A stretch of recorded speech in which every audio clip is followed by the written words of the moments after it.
시청자 여러분 안녕하십니까? 공정기회 박탈 분노연합 이종배 대표 나오셨습니다. 안녕하십니까? 예. 자, 이 대표 예. 얼마 전에 숙명여고 뭐 아버지가 교무부장이었나요? 숙명여고 교무부장 전 교무부장. 교무부장. 예. 숙명여고라는 게 나 센 줄 몰랐는데 김정숙 씨 나오고 나온 학교도만 손혜원도 나오지 않아요? 손혜원도 예, 나오고요. 나오고. 센 학교네요. 그렇죠. 공부도 잘하고요. 애들이 공부도 잘하고 또 이제 아무래도 강남 한복판에 있는 학교다 보니까 예, 이제 경쟁도 치열하고 이제 그렇죠. 그래서 그 학교의 교무부장이 예. 아들 제 딸들이 쌍둥이인데 예. 갑자기 뭐 전교 1등을 하기 시작했죠. 그렇죠. 예. 그래서 전말에 예, 이야기하십시오. 전말에 대해 조금 말씀을 드리면 제가 이제 학부모 시민단체를 하고 있으니까 작년 한 6월쯤이었어요. 예. 그리고 한 학부모가 저한테 이제 제보를 하더라고요. 숙명여고 쌍둥이가 수상하다. 그래서 이제 그 학부모들은 그런 걸 굉장히 잘 알거든요. 뭔가 예민하지. 예, 맞습니다. 딱 예민합니다. 이제 남성 이제 예민한데 저한테 제보를 해왔더라고요. 뭔가 수상하다 쌍둥이라는 그 학생들이 있는데 그래서 이걸 어떻게 하나 했는데 알고 봤더니 그 한 학부모가 서울시 교육청에 민원을 제기를 했더라고요. 이제 민원 내용은 뭐냐 하면 사실상 이제 한 100등에서 전교 1등을 한 거예요. 한 학기 만에. 그래 이건 경험치고로 봤을 때 지금까지 경험치고로 봤을 때 도저히 불가능하다 이거는. 뭔가 부정이 있지 않고는 이렇게 한 번만에 100등에서 전교 1등을 할 수가 없다.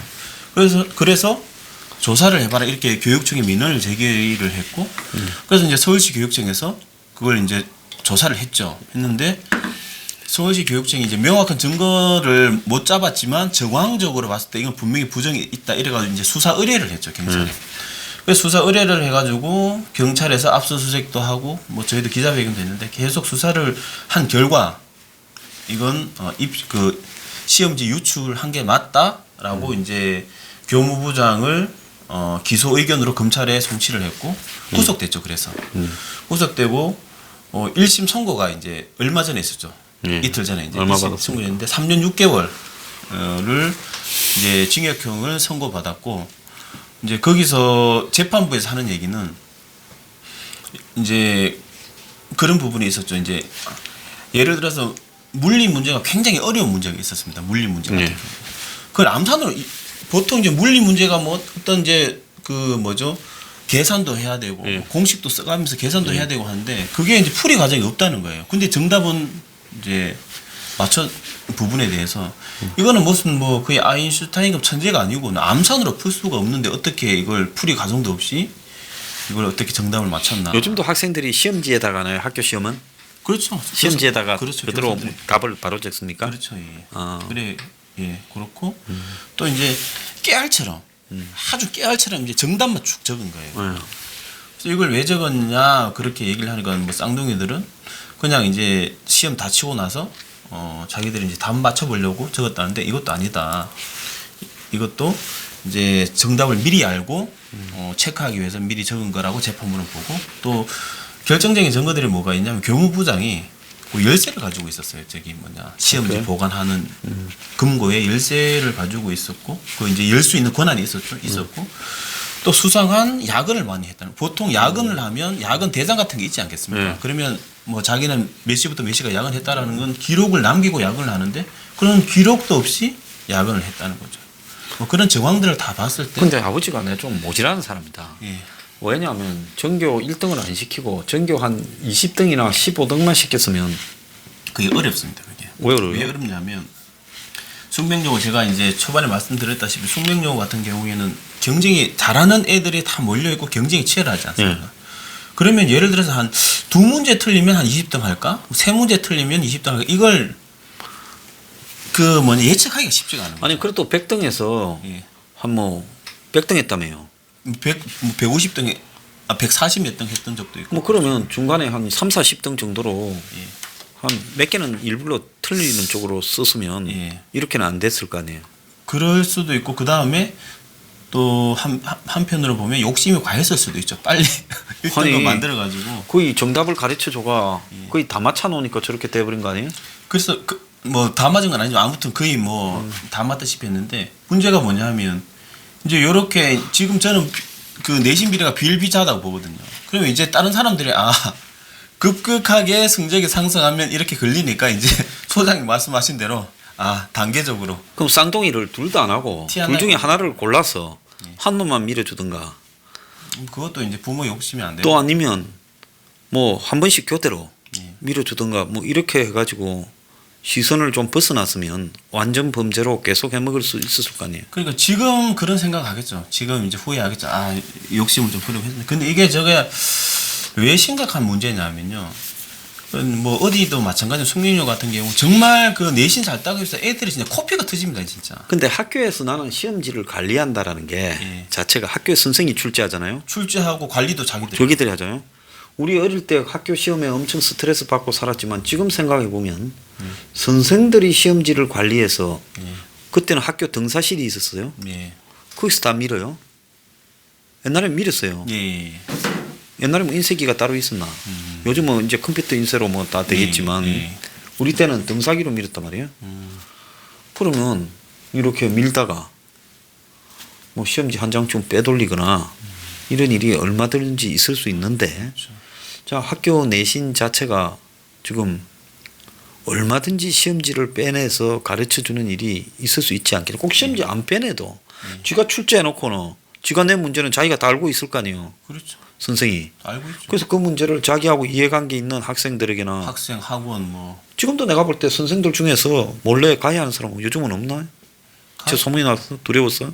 우리 때는 비일비재했어요. 예.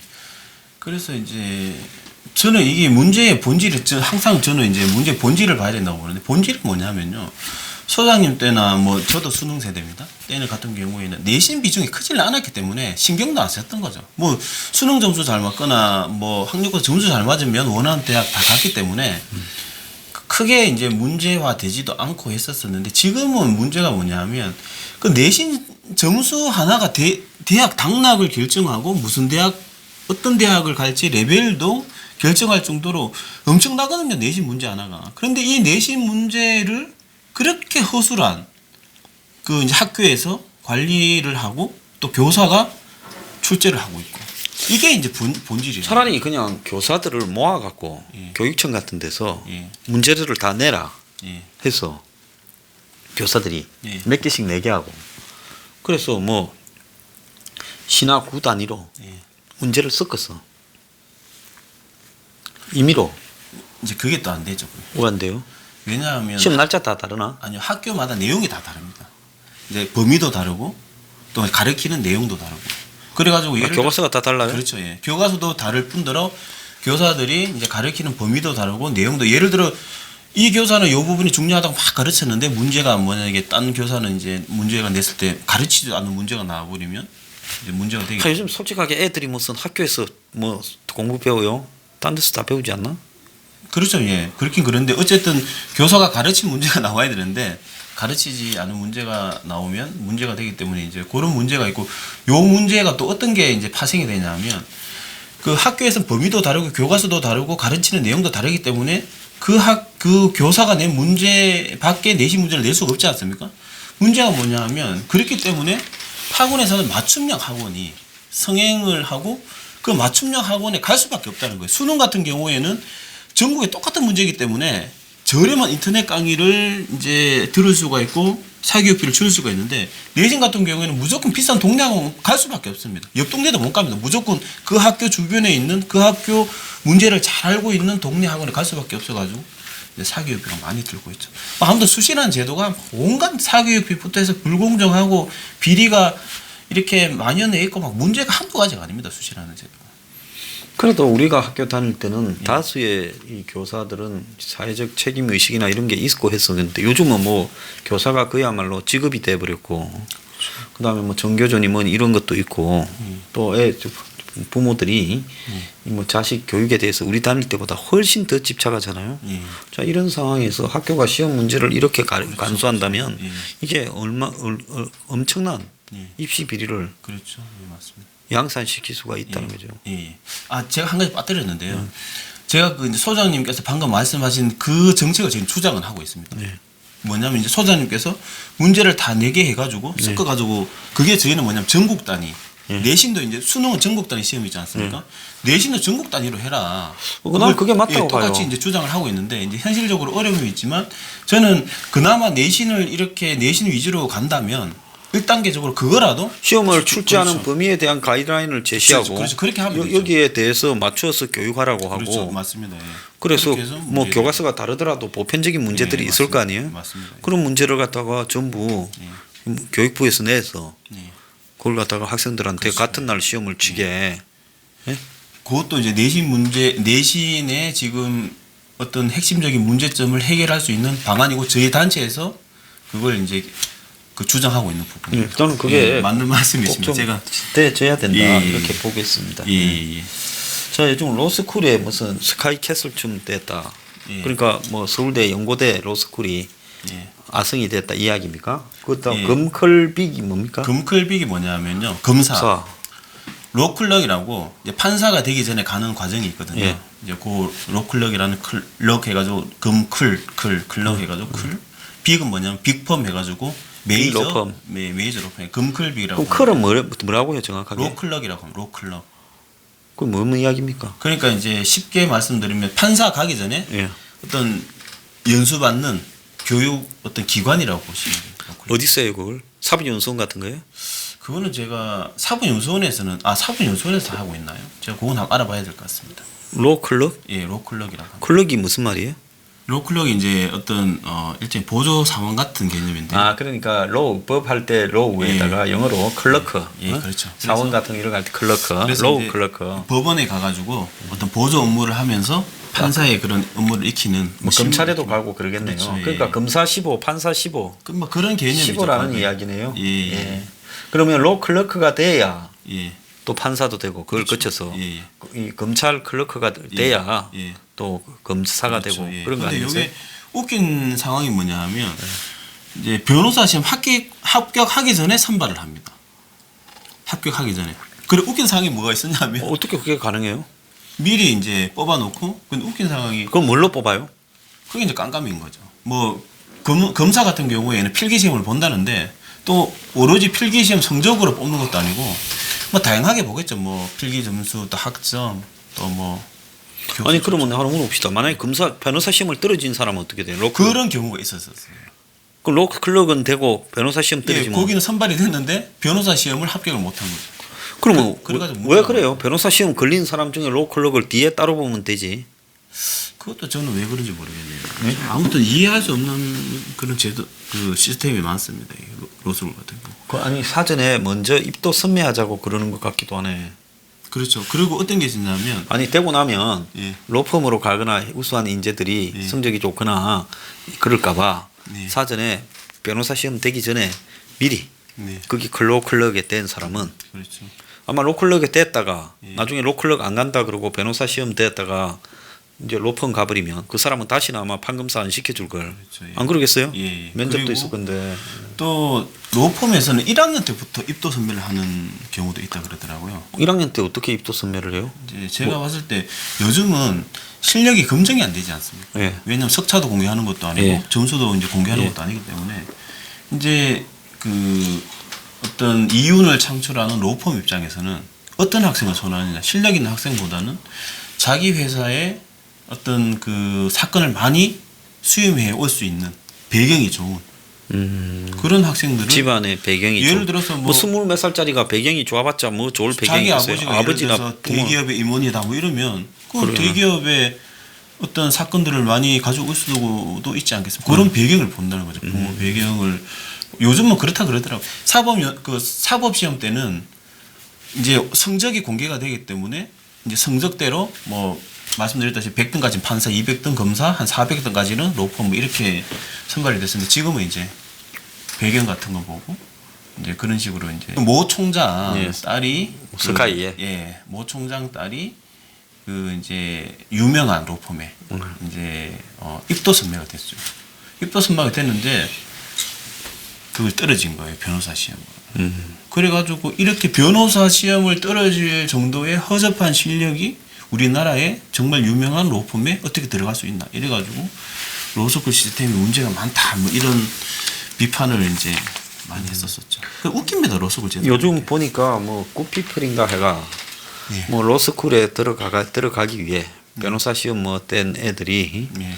거기서 무슨 뭐라고 할까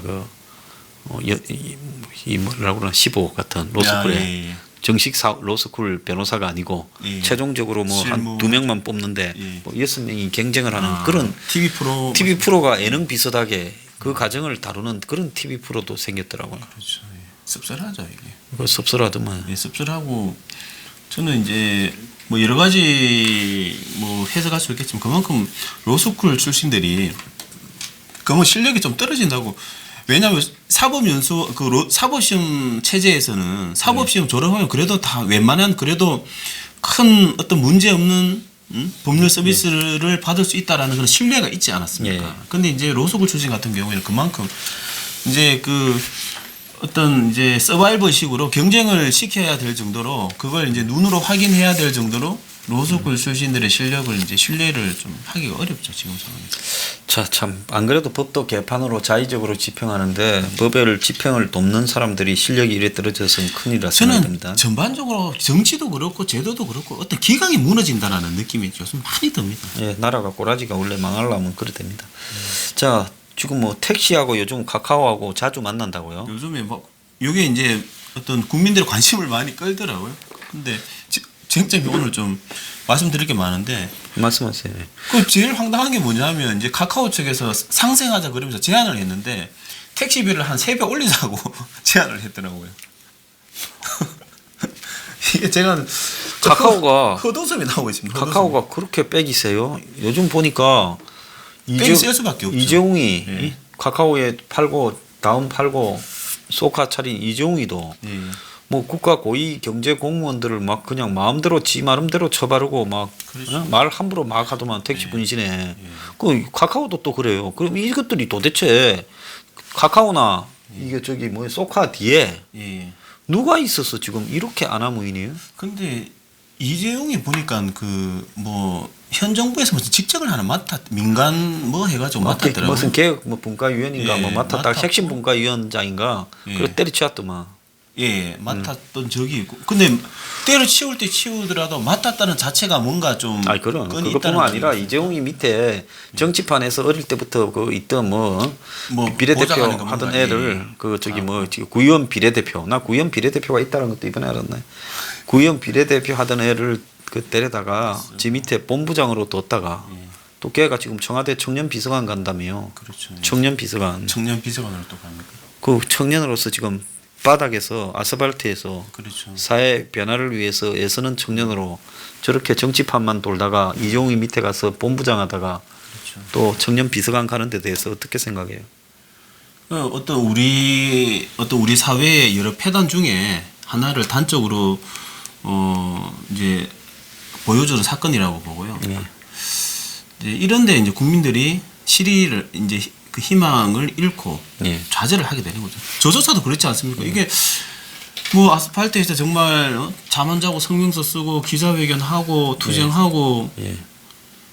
이런 사람이 있는 반면에 예, 예. 또 연줄로 백으로 해가지고 예. 요직을 차지하고 뭐 그 사람들이 또 잘하면 모르겠습니다만은 그런 어떤 진짜 진실된 어떤 경험, 아픔을 아는 어떤 그런 경험, 정말 눈물 날 정도로 힘들어봤던 그런 어떤 그 자세 뭐 이런 거 없이 꽃길만 걷다가 그 뭐 제대로 된 정책이나 일을 할 수 있을까 뭐.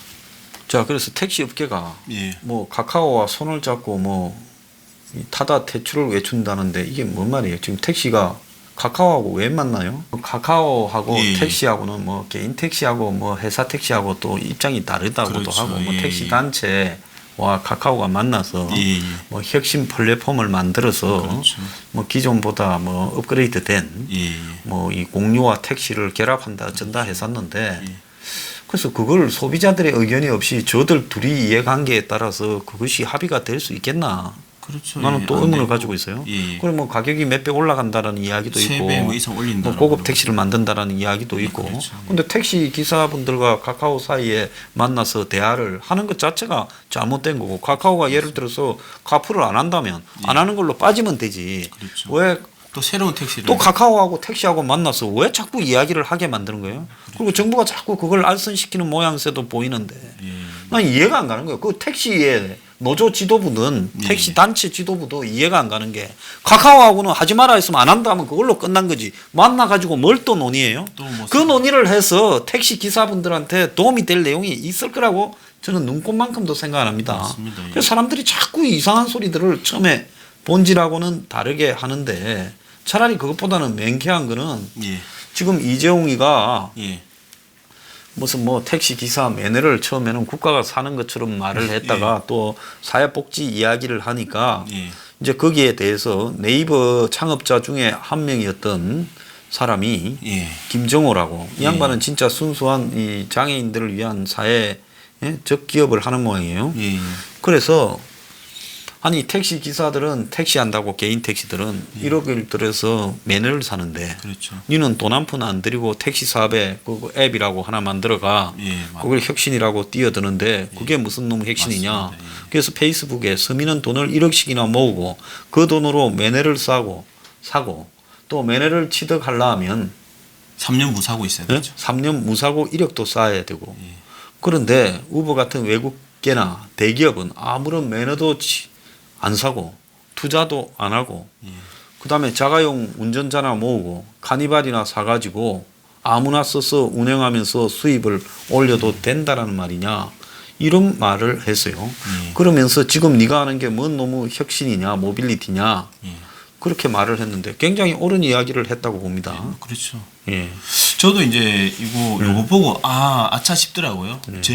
저는 개인적으로 이게 놓친 부분인데 진짜 생각해 보면 개인 택시 하시는 분들은 정말 그 피땀 흘려 가지고 돈 모으고 또 3년 무사고라는 게 저도 이제 택시 해봐서 알지만 어떤 게 있냐면 3년 동안 무사고여야만 개인 택시를 이제 양도받을 수 있는 그런 자격 조건이 되거든요. 그래서 조그만 접촉사고 있지 않습니까? 예. 그건 보험 처리 안 하고 그냥 자기 돈으로 그냥 해결해버리고 그렇게 이제 어렵게 해가지고 3년 무사고 하루에 10몇 시간을 매일 운전하는데 그 3년 동안 사고 안 난다는 건 굉장히 어려운 일이거든요. 그런데 그렇게 조심조심 하고 어렵게 3년이라는 조건을 맞추고 또 1억이라는 그런 큰 목돈을 뭐 물론 대출도 받고 하시겠지만 그렇게 해가지고 개인 택시 면허를 사가지고 이렇게 운행을 하시는데 지금 타다 같은 경우에는 그게 다 그러한 땀과 눈물과 노력이 다 생략된 채 그냥 불법적으로 막 굴리는 렌트카를 막 굴리고 있는 거 아닙니까?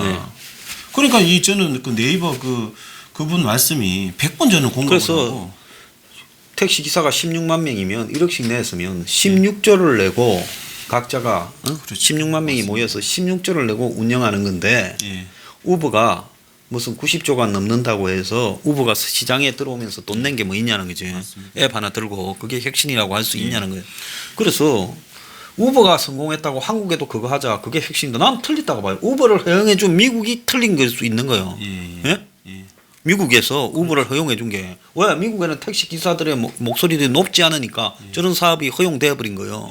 한국처럼 택시 기사분들의 목소리가 높았다면 미국에서 저건 안 되는 거예요.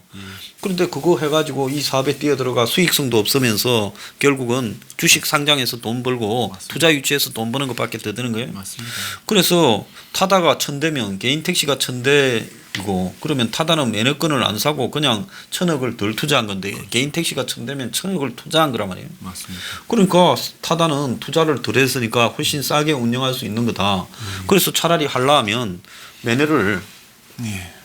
내가 투자하는 자본금을 1000억이면 네. 개인 택시 매너를 1000개 사서 하든지 그렇죠. 그게 맞잖아요. 맞습니다. 왜 렌트카 해가지고 불법 영업을 정부가 하게 해줘요? 난 그래서 아무리 생각해봐도 문정권과 이재용이하고 문정권과 카카오하고 이해관계가 없으면 이렇게 이것들이 갑자기 택시한테 꽂혀가지고 저 짓을 할 수 있어요? 그렇죠. 맞습니다.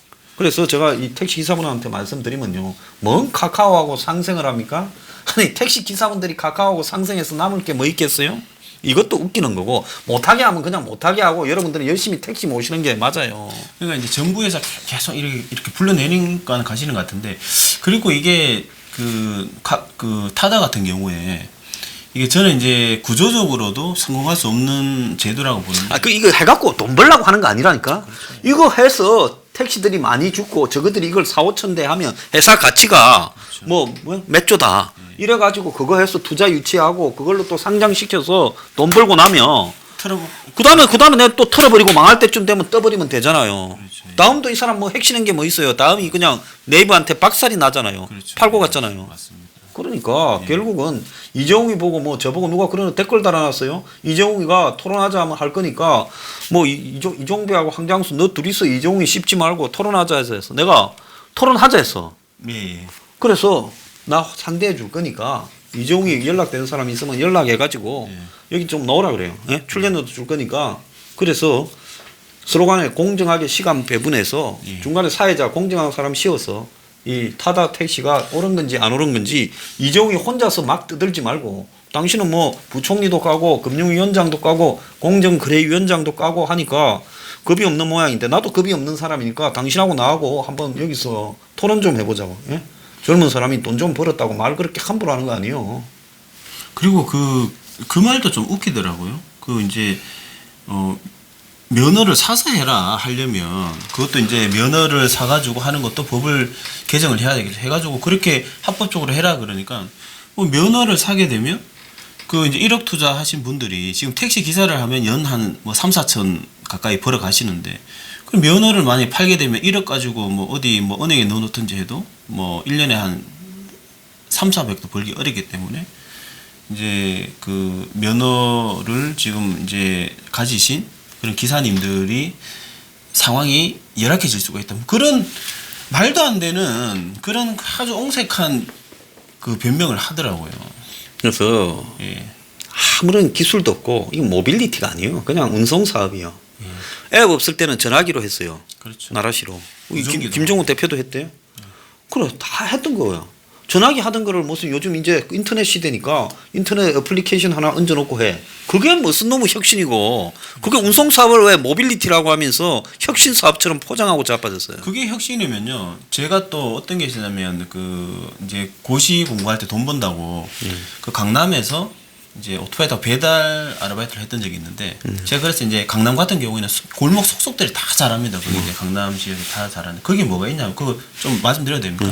그 특징이 어떤 게 있냐면 거기 이제 유흥업에 종사하는 그런 이제 여성분들도 많이 살거든요. 강남 역삼동이나 동네 많이 살지 논현동 사는데 거기 이제 강남의 문화가 있습니다. 보면 이제 미용실이 많고 미용실도 많고 뭐 어떤 뭐 저녁에 이제 출근 시간 되면 뭐 저기 또 차들 다 부르고 뭐 예. 그러잖아요. 할 때 그때 특징이 나라시라고 이게 그래, 나도 알아요. 일본어인가요? 예. 뭐 일본어라면 제가 이제 취소를 하겠습니다. 아무튼 그렇게 불법 그냥 우리 여기서 좀 해도 돼요. 다들 부르는. 불법 그런 이제 승용차 택시 자가용 영업이지. 불법 자가용 영업. 아니 타다가 혁신이면 수년 전에 거기서 혁신적인 그건 30년 전에도 있었어요. 그 미장원 앞에서 아가씨들 실어다가 그러니까요. 그 저기 날라주고. 그게 혁신 아닙니까? 그러면 이게 타다가 혁신이면 그다음에 술집에 그 뭐 룸살롱 같은데 영업 끝나면 또 손님들한테 그 다 룸살롱마다 연계된 자가용 영업하는 사람이 있어가 와서 실어다 날라주잖아요. 예, 만 원씩 주고 가까운 거리도 만 예, 원. 아마 그 뭐 다 알아서 그렇게 아니 하는 게. 그게 30년 전부터 지금 그럼 혁신이 계속 되어 왔다는 얘기입니까? 뭡니까 이게? 그래서 말장난 그 같은 거죠. 재벌이 하면 모빌리티 사업이고 혁신 사업이고 그냥 대중들이 하고 있었으면 아니요, 자연스럽게 불법 불법 영업이고 이재용이가 지금 타다하는 게 불법이지 저게 합법이에요? 불법이죠. 명백한 불법이죠. 아니, 불법하는 사람 중에 저렇게 큰 소리 치면서 마치 지가 혁신 사업가라고 선구자 불법하는 같은, 사람 내 살다가 처음 봤어요. 어디 살다가 정말 정치판에 줄 잘 서서 뒤에 누가 물려주는지 모르겠지만은 간이 배밖에 나와도 저렇게 말을 함부로 하고 택시 기사들이 분신한 일에 대해서 막 저렇게 정치적으로 마치 그 문제를 해석하는 식으로 이야기를 하고 난 이해가 안 가요. 저런 사람들 보면. 그리고 그 타다의 문제점이 뭐냐면 이런 식으로 불법적인 영업들이 합법으로 합법으로 가장을 해가지고 버젓이 영업을 하면 만약에 이게 만연해져 버리면 너도 나도 이게 만약에 이렇게 이제 사업에 뛰어들게 되면 아무런 어떤 그런 허가라든지 그런 어떤 그 이제 검증 없이 뛰어들 버리면 이 대중교통 시스템이 이제 교란이 일어날 수 교란이 일어나죠. 예. 그렇기 때문에 제발 좀 법치주의 국가에서 법을 지키는 건 이건 기본 중에 기본 아닙니까? 법을 지키십시오. 법을. 자, 그 강경화 장관 예. 요즘 이 사람 좀 웃기더만요. 저도 너무 어이가 없어가지고. 아니 왜 지금 만약에 교육부에서 그런 어떤 이제 유출이 아주 국기문란하고 심각한 예. 사건이라고 한다면 예. 그럼 뭐 강경한 장관부터 물러나야 되는 거 아닙니까? 아니 그 자기들 내부에서 예. 예를 들어서 그런 복잡한 어떤 사태들을 예. 이렇게 초월한 거니까 예. 강경화가 지부터 이렇게 책임져야 되는 거죠. 그래 지금 저는 그 문재인 대통령이 빨리 경질을 해야 만약에 이게 자기들이 말하는 예. 듯이 이렇게 심각한 문제라면 강경화 장관보다 빨리 경질을 해야 됩니다. 예. 아니 근데 왜 강경화 장관은 엄중히 자기 일을 마치 남의 일인 듯이 뭐 유출한 직원을 엄중 문책하겠다. 지금 무슨 뭐 유체 이탈 중에 너무 심한 거 아닙니까 이게? 자, 참 그 사람 언제까지 해먹을지 모르겠지만은 예. 이 좀 웃기는 사람이다라고 보고 있고요. 예. 자, 또 하나 지금 버닝썬 네, 예. 여성들이 예. 지난주 금요일 날 버닝썬 앞에 가서 데모하는 사람 한 명도 없냐고 우리가 이 방송에서도 그렇죠. 그랬는데 계속 얘기했죠. 500명이 그 모여가 예. 지난 또 있죠. 금요일 날 저녁에 예. 버닝썬 앞에서 시위를 하고 예. 또 강남역까지 행진도 하고 예, 했더라고요. 예, 예. 매우 잘하고 있다고 보고 있습니다. 맞습니다. 그런 행동과 그런 주장들이 저는 이제 사회를 바꾼다고 생각을 하고요. 예. 저희가 이게 뭐 남자 여자 뭐 젠더 갈등 이런 차원을 다 떠나서 어떤 인간의 인권에 관련된 문제입니다. 그럼요. 그렇기 때문에 여기에 이제 관심을 가지고 예. 이제 그 다음에 문제가 되는 게 어떤 권력 유착 문제. 예. 왜냐하면 권력을 견제하지 않으면 권력은 썩을 수밖에 없고 권력이 썩으면 뭐 나라 망하는 거지 않겠습니까? 예. 그렇기 때문에 권력과의 유착 문제, 뭐가 문제가 있었는지에 대해서 반드시 이거는 밝혀야 되고, 이거 특검법을 빨리 발의를 해가지고 중립적인 그런 수사기관이 이 엄중하게 이 사안을 보고 수사를 해가지고 권력의 어떤 문제점에 대해서 밝혀야 되는 거죠. 이거 왜 덮어놓고 갑니까? 이 국민들 우롱하는 거죠, 이게. 요즘 보니까 또 뭐 저기 YG의 양현석이가 예. 저 뭐 승리가 했던 거하고 똑같은 걸 그 전에 했더만 아, 접대하고 외국 태국인 예. 자산가들을 불러가. 불려가지고 그러니까 저 사업이 한국의 K-팝이라고 엔터테인먼트라고 해가 세계 문화 수출하고 한다 했는데 가만히 보니 저렇게 하는데 이 온 세계에서 더러운 돈을 다 끌고 모아가지고 한국 K-팝 앞에 세워서 그걸 가지고 뭐 상장하고 또 뭐 빌딩 사고 이러면서 그렇죠. 뒤로는 이제 그런 돈을 계속 끌고 모아서 돌리기 위해 성접대하고 한국 젊은 여성들을 그러려고 또 성을 가지고 이제 노는 이 클럽 같은 걸 다 차려가 뭐 클럽 주인이더만 엔터테인먼트 회사 사장이 아니라 그렇죠. 예. 바지들 시아가 사실상으로 주인이. 예. 그래서 대한민국의 엔터테인먼트 산업이 K-팝이 세계로 진출한다는데 온 텔레비마다 양현석이 나오고 하는 프로 다 했잖아요. 예. 근데 지금 와서 보면 그런 성매매를 저렇게 그냥 상습적으로 하면서 저거 그 만드는 K-팝에 한국 연예인들 그 출연시켜서 돈 많은 놈들 얼굴 보여주고 그 다음에 한국의 여성들 그냥 마약 미기거나 물뽕 타거나 아니면 성매매 시키고 이런 놈들이 어디 있어요? 이런 K-팝 같으면 안 해야 되는 거 아니에요? 그렇죠. 나는 K-팝 정화를 해야 된다 봅니다. 맞습니다. 창피하지 않아요? 창피하죠. 이거 때가 어느 때인데 국격을 떨어뜨리는 거죠. 이게. 무슨 야구자니 사마팬이 어디 저기 썩은 태국의 삼류들 불러다가 돈 좀 있다고 한국 여성들을 거다가 갖다 대주는 그렇죠. 매춘 지금 포주 역할 비슷한 걸 하고 있어요. 아니 그렇게 성매매를 알 사람이 퍼주죠, 그거는 그냥. 포주지 이게. 돈 땡기면서 포주 역할 하는 거 아니에요. 정말 한국의 K-팝이 포주밖에 안 됩니까? 창피한 줄 알아야 된다고 봅니다. 오늘 출연해 주셔서 감사합니다. 예, 감사합니다.